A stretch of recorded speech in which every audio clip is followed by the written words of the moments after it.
ایک دفعہ کا ذکر ہے، ہمارے بے حد خیالات سے آگے صرف تاریکی اور خالی پن تھا، لیکن پھر کچھ غیر معمولی ہوا۔ خدا، جو ہر چیز کا خالق ہے، نے خوبصورتی اور حیرت انگیز چیزوں سے بھرپور دنیا بنانے کا فیصلہ کیا۔ خدا نے ایک سادے افکار سے شروع کیا، روشنی۔ اس نے کہا، روشنی ہو جائے، اور فوراً تاریکی غائب ہو گئی۔ خدا نے دیکھا کہ روشنی اچھی ہے، اور اس طرح پہلا دن شروع ہوا۔ دوسرے دن خدا نے اوپر کے پانیوں کو نیچے کے پانیوں سے الگ کیا، ایک وسیع خلا بنائی جسے آسمان کہا گیا۔ یہ اچھا ہے، خدا نے کہا، اوپر کی بے انتہا نیلی کو مسکرا کر دیکھا۔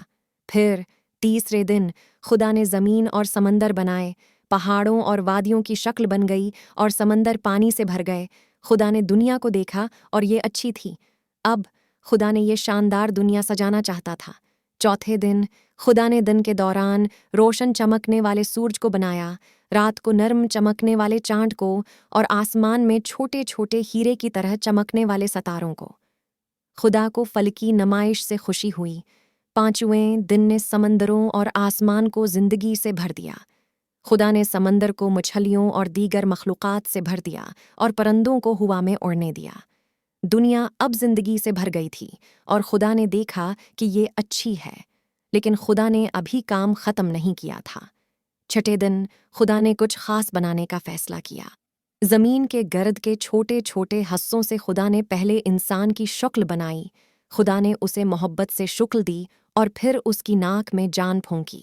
انسان، جسے آدم نام دیا گیا، نے آنکھیں کھولیں، اور دنیا نے اپنے پہلے انسانی باشندے کا استقبال کیا۔ خدا نے آدم کو دیکھا اور کہا، یہ اچھا نہیں ہے کہ وہ تنہا ہو۔ تو آدم کی پسلی سے خدا نے پہلی عورت کو بنایا، جس سے حوا نام دیا گیا۔ آدم اور حوا نے مل کر خدا کی بنائی ہوئی بے حد خوبصورت دنیا کو تلاش کیا۔ جب چھٹے دن سورج ڈوبنے لگا، خدا نے تمام بنائی گئی چیزوں کو دیکھا۔